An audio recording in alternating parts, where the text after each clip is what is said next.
Well, that is about all there is to this. This is a blast to play. This is, of course, Heatwave. Now, it was originally done in the early 60s, 63, I think, by Martha and the Vandellas.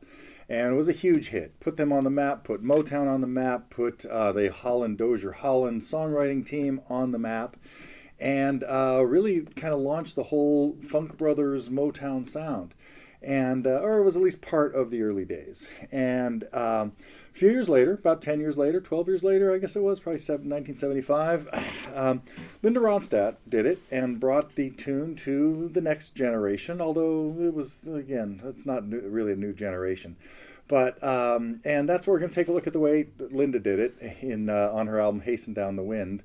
And that was, I hope I got the right album. I could be wrong. Anyway, there were a couple of her second wave of albums, which included that, Prisoner in Disguise, Simple Dreams, kind of the mid-70s albums, really launched her, really solidified her career that had been cooking for a few years already. But, and it was they ended up doing this sort of on a whim because her band was playing at a place in New York, and they had run out of encores and the crowd wouldn't go away. And so one of the band members just, threw out the idea, let's just do Heatwave in D, which was not the original key. The original key doesn't matter. It was a half step higher, I'm pretty sure, where the Vandellas did it.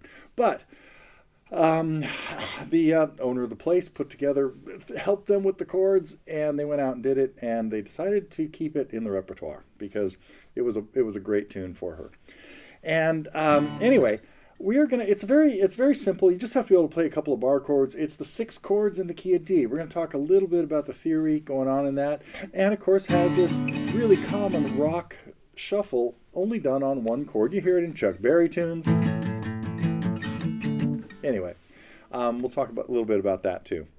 So, and we'll talk a little about the percussive strumming that we needed, how to accent, what strokes to accent, and how to kill the rest of it while that's going on, rest in the measure, and then even how to change the feel. Now, the guitar part in the original really didn't change; the rest of the rhythm section changed it. But many of us play this without like a whole band, and you gotta get a couple different feels in there. So coming up, a quick look at, or short look at Heatwave.